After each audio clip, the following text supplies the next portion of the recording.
عمران خان صاحب کو جو ہے وہ چھوڑنے کی آفر کی ہوئی تھی، ان کو یا تو ہاؤس اریسٹ کرنے کی یا بنی گالہ شفٹ کرنے کی یا خیبر پختونخوا شفٹ کرنے کی جو ہے آفر کی ہوئی تھی. یہ چہمگوئیاں چل رہی ہیں میڈیا کے اوپر.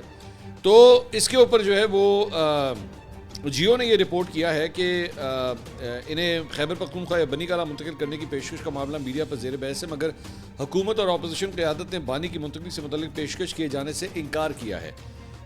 پی ٹی آئی مرکزی رہنما بشمول اپوزیشن اتحاد مذاکرات سے ہی مثبت نتائج کے خواہاں ہیں. اس حوالے سے وزیر اعلیٰ خیبر پختونخوا علی امین گنڈا پور کا کہنا ہے کہ میرا کوئی بیک ڈور رابطہ نہیں ہے، جو ہو رہا ہے پبلک میں ہو رہا ہے. ویسے گنڈا پور صاحب غلط کہہ رہے ہیں، میں آپ کو کنفرم کر سکتا ہوں کہ غلط کہہ رہے ہیں. Chairman P T I barrister Gohar نے کہا کہ مجھے مذاکرات سے متعلق کسی بھی پیشکش کی کوئی معلومات نہیں ہے، ان کو ہوتی بھی نہیں ہے. اکثر بیرسٹر گوہر کو زیادہ نہیں پتہ ہوتا چیزوں کا. اور عرفان صدیقی صاحب جو مسلم لیگ نون کے سینٹر ہیں، انہوں نے کہا ہے کہ حکومت کی جانب سے کوئی پیشکش نہیں کی گئی. مذاکرات میں نہ پی ٹی آئی نے تقاضا کیا نہ ہماری طرف سے ایسی کوئی پیشکش ہوئی ہے.